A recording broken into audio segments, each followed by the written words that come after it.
is 7:15 and I'm rushing to get out. I just wanted to show you what I'm packing in terms of food. I have a bottle of water and tea, and over here I have 2 boiled eggs and a bread and a little bit of like a cheese spread. I'm not that hungry to eat breakfast, but I'll have it because I know I'll be really hungry after the work, and I don't want to give myself options to justify eating out something unhealthy. So I'm just gonna pack this and put it in the car, so whenever between the clients or afterwards I'm hungry, I can grab something and eat. Okay, we're done in the car and ready to go. I hope that I can be fully awake by the time I get there, because right now I'm kind of fuzzy in my head, and I don't drink caffeine. It's something that I just don't like drinking. Same with alcohol. I just can't do neither one of them. So I need to rely on my biological body to come to life, to perform. I have ginseng tea with me, so I really like it, and I hope it helps me to come back to life.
I am so happy.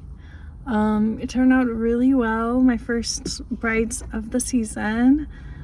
It was wonderful. They both were super sweet and they loved the makeup I did on them. It makes me feel amazing. And oof, last wedding season was so difficult for me emotionally. I worked with brides that wasn't working very well on what they wanted. It's just a whole lot of stories when it comes to women and accepting and loving themselves, and it wasn't the case. So no matter what you do, if you're not really loving yourself, it's not gonna work because you're not happy. And I could feel the energy and disappointment in some of them, so that they would be like, oh, I've never gotten professional makeup done, and I finally got it done, and I still feel like I need to go get plastic surgery. I'm not happy with this side of my face. I'm not happy with this. Can you change this? Oh, you can. Okay, so I need to go get plastic surgery. It was just so hard because, like, you know, I didn't want to be the reason that someone goes and get plastic surgery, you know, like I'll be the last hope. It was so difficult. I really wanted to quit, and I've been considering like not actively looking for work. So I have been getting the current brides from the vendors or venues that I've worked with, so I had connections with, but I haven't been actively like promoting to get brides. But it looks like I was talking to my hairstylist friend, and she was telling me that the whole vibe of like, you know, out there makeup has died out. The majority of the brides that she has been meeting, they want natural makeup, which is my forte. I love natural makeup. I don't want to change you. I want you to be who you are, and just, you know, just make it look a little bit nicer. It doesn't need to be entirely revamped to be someone else. I just can't do that makeup. I don't like it. I don't want to. So, you know, she was telling me that it's now changing, and if that's the case, I'm really happy about the trends moving back to natural, because if that was the case, I was really considering to leave the industry. I couldn't see myself doing that. Just stands against everything I believe in humanity and who we are and accepting ourselves. Yeah, like enhancing little things here and there, sure, but not like wanting to build another person. You know, like your features are loved and cared for, and they're a gift from your parents. Anyways, yeah, I'm so happy. I'm so happy how things turned out today, and you could see their energy in their face, that they were so happy, and they give you a hug, and you know, it's their special day, and I'm so happy I could help them so they look, you know, the enhanced version of themselves on the cameras and on the photos to come. Yep, so we're done, and I'm heading on my way back home. I stopped by a thrift shop. This is one of my favorite thrift shops, and it's on the way to the salon, so I stopped by here. And I really like them. The people who are running it is like a family owned, but they have a really nice sense of style. So the collections of items that they pick, it's always so lovely. It's matching my style. I always can find something there in their thrift shop, and it's locally owned, so it's not like a chain like a Goodwill or anything. So I feel so good in helping them maintain it and work on something that they're passionate about. So yeah, I'm gonna go right now inside and see if I can find something that I like for the summer season, something nice to wear now that the time and the weather is changing, and then we'll go home. But yeah, let's go inside and do some thrifting, crossing fingers I find some cute things to take home.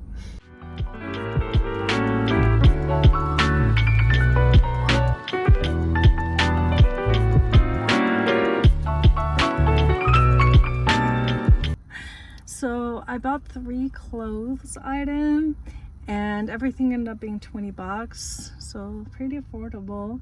The dress that I picked, there was some sizing issues with it. That's why it was never worn. It's pretty like untouched, you can tell. It's a size large, but the top is definitely not large, it's medium, and doesn't sit right. So I have to do some tweaking. I'm planning to sew it a little bit more on the edges so it can sit a little bit better on the breast area. So right now it's like everything is out flowing, the whole ruffle area. So it's a project. But that's okay. I have something to do. So we're gonna go home now and start working on my Chinese homework.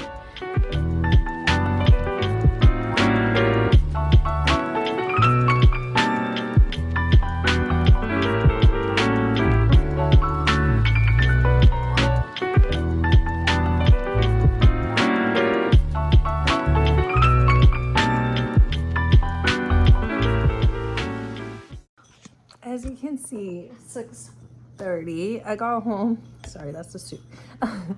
I got home and I was so tired. I think I was so worn out because last night I didn't get to sleep enough. So I just kind of like took the shower, and I don't know. I didn't take a full nap because I'm one of those people that I like everything to be super dark when I sleep, and if there is light out there, it's a little difficult for me to sleep. So I was kind of in between this world and this sleep, but my head feels better. I was getting ready to go take care of the cats, and Josh is like, hey, let's go edit. And I have to do my Chinese homework still and edit if I get to do both. So we're gonna go as a family, take care of the cats, and then go to somewhere where we can edit. And I study Chinese for tomorrow. That's the plan. Just wanted to keep you updated on where we are. Right now I'm eating. I have a soup here. It's a leftover curry chicken soup. And you hear Chin is eating her dinner. And yeah, we're gonna head out soon.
Good morning. I'm in the parking lot of my Chinese class. I'm about to go to my presentation. The presentation looks like it's going to be in English, which I am extremely excited and happy about because I could not have imagined having to go and have my presentation in another language at the level that I am. So I'm grateful for it. We have picked different cities in Taiwan to talk about like touristic parts of it, to talk about the touristic attractions. Our city is Kaohsiung. Kaohsiung is in the south of Taiwan. It's one of the biggest harbors. It's pretty industrial. Back in the day, Japan, when it used to colonize Taiwan, they used to use this harbor for taking agriculture out of Taiwan to feed their soldiers in Japan and other places. So in World War II, this city has been bombed, and so that they wanted to stop Japan, obviously, in the war, from feeding themselves. But what's the attractions we're going to be talking about? One of them is the Lotus Pond, and over there they have like a dragon and tiger monument, like a statue. There's a pagoda there as well on top. There is a local legend that if you go in the mouth of the dragon and you come the other side from the tiger's mouth, that's considered lucky. The other attraction is the Buddhist monastery It's one of the biggest one, Faoguoxing. They have chapters in all over the world, but like the main campus is over in Kaohsiung. One of the things that you notice and tourists would go to visit is the statue of Buddha, and it's one of the biggest one that is made out of copper. And it's sitting on top of a hill, and then there are 8 pagodas on either side, and this statue is the biggest copper covered statue in the whole world. Each one of the pagodas have different concepts, and you can go and visit, and they have Confucius lessons and learnings. The reason I picked this city is because if you remember a couple weeks ago, it was a month ago, that I work at a Buddhist temple. That was a chapter of Faoguoxing in Taiwan. So they have it here in Texas. So that's the work that we did. We filmed a documentary on the head monk here, because they were preparing a documentary for her. When I was picking a city, I thought, I have something to share about that. I worked at the monastery for a day, and I filmed a documentary, learning more about it. And through this research, I learned that Faoguoxing, this whole Buddhism that they promote, is very much on the humanistic side of Buddhism. And they also have university and colleges in the one in Taiwan, so you can get an official degree from them. And they're very much pro-technology, so all of their campuses, all of their temples is very much equipped with the highest technology. They're very much open to modernization. Okay, so that's my presentation. So I ran it through with you. Now I'm gonna head out to the class and do the actual presentation, and each one of our groups are going to talk about other cities, so I'm excited to learn. And nobody picked Taipei. I feel like since it's the biggest city, so everyone knows mostly about there, so we're going to be talking about other places. Yep. All right, let's go.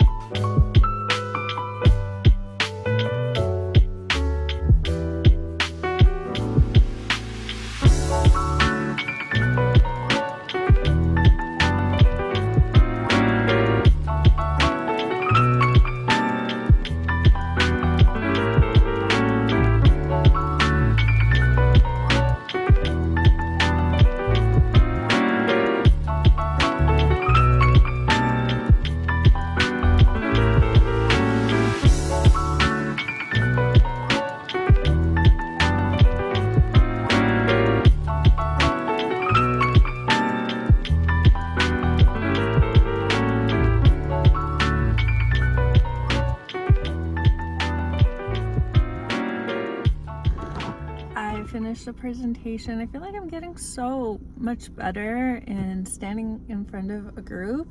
So yeah, I think we did great, and I am heading out right now to go see a friend, to have lunch with her at a Thai restaurant, and I head out home. All right, so let's get going.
After the yoga, I ate some leftovers, and it feels so good to be home. I feel like a lot of pressure of, having to do homework for the Chinese class and all of that has been lifted off of my shoulder, and makes you realize how much, like, psychologically a lot of things can bog down, your memory and your overall moods. So how important it is to look at our schedule, of just seeing like what is causing us extra energy somewhere. So that was interesting. It's like nothing has changed in my life. Just the thought that, I don't have any more Chinese homework has like just alone has given me so much relaxation and relief. And I have one more week of the cats, and I'm so excited because that has also been something that has caused me a lot of stress, having to go every single day, spend 2 hours at the house to take care of the cats. So I'm definitely looking forward that chapter coming to an end. Oh my gosh.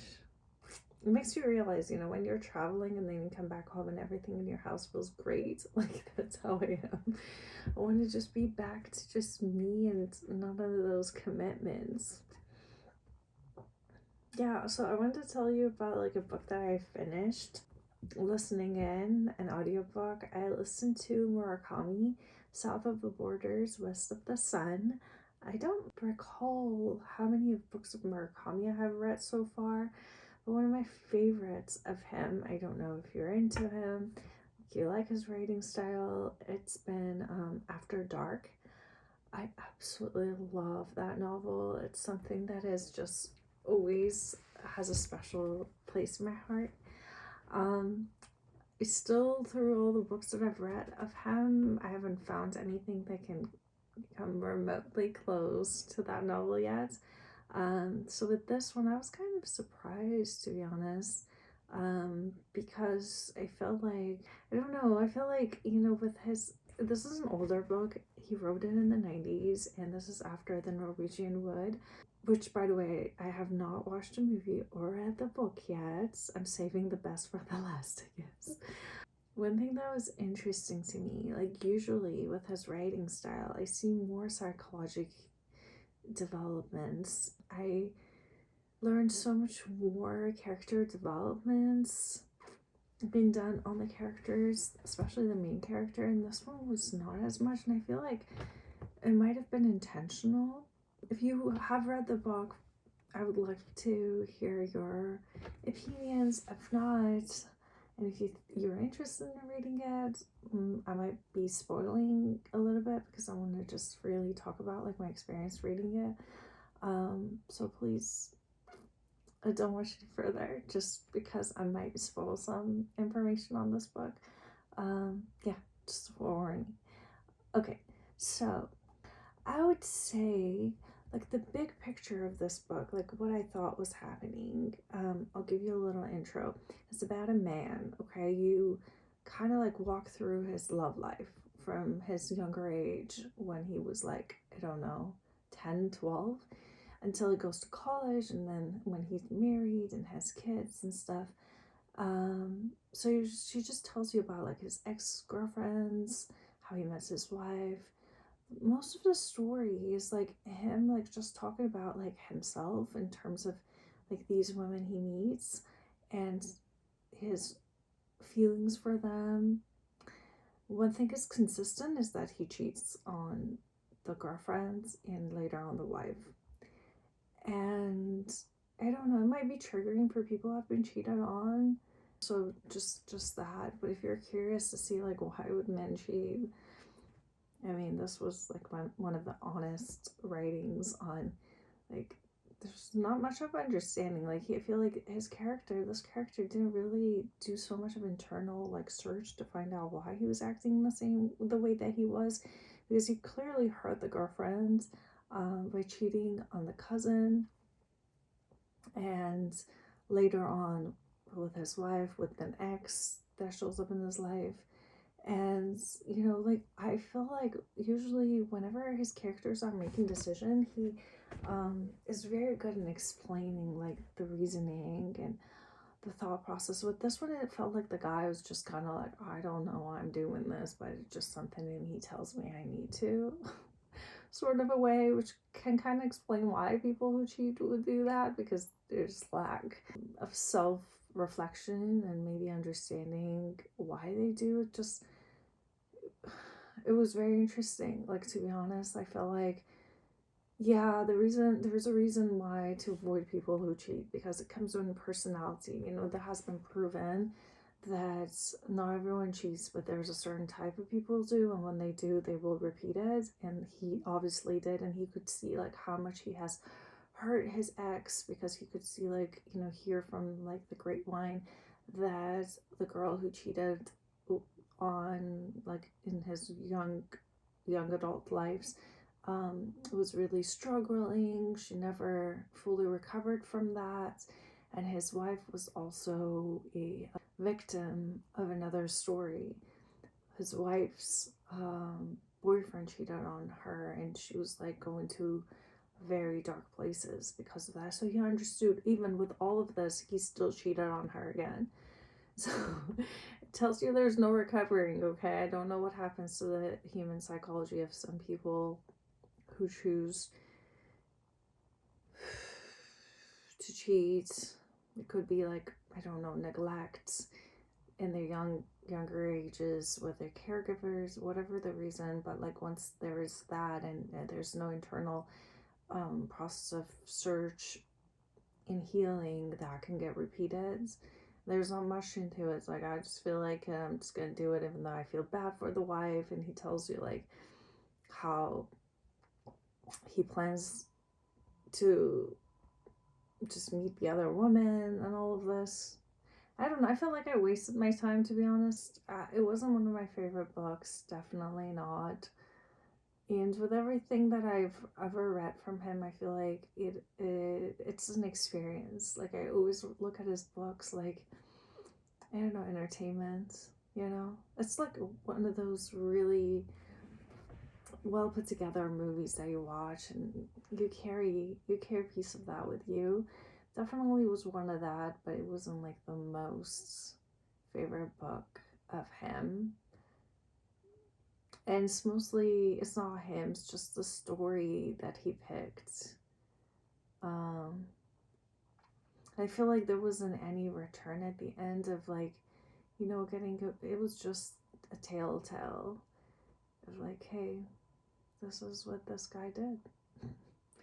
And I don't know, I kind of wanted the wrap at the end. Like, he makes some decisions in his life, and like, is he coming back? No, it was just like, whatever. So I might cheat again, someone else might come, I don't know. Anyways, so finished that novel, and I immediately got another one. Because I'm like, oh, I'm not so satisfied with the Murakami rating on this one, so I just want one of his, you know, traditional way that like grabs me. So it's like, I need one more. I feel like with Murakami, I go through seasons. There were seasons, you know, that I'm like, I want him. Come. So I immediately go and find a book. I start listening or reading. He's that kind of author for me, and I'm so glad that he has a lot of books out there, like, perfect. So there's always something for me that I haven't read or listened to. So yeah, so I'm in line for another round. If I get through this one, I'll let you know how I think. I forgot the name of it. It's just kind of weird name. I might just post it here. So much easier. But yeah, now I'm gonna be editing wedding video. I really want to get done with this, and Josh is asking me every single week where I am with it. I really want to finish it. I have no desire but finishing this wedding video.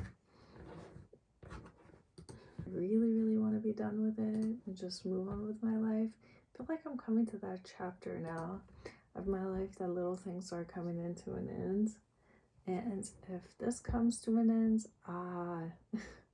it opens up a chapter that I have been waiting for. So I'm so excited. But yeah, let's see if I can finish this. I'm not sure if tonight is the night, but I'm gonna stab at it and see where we're gonna go. Alright, I think that's it. It's 11 o'clock. I'm gonna push an hour doing this and then I'm gonna head out to bed. Thank you so much for watching this video and I'll see you in the next one. Bye!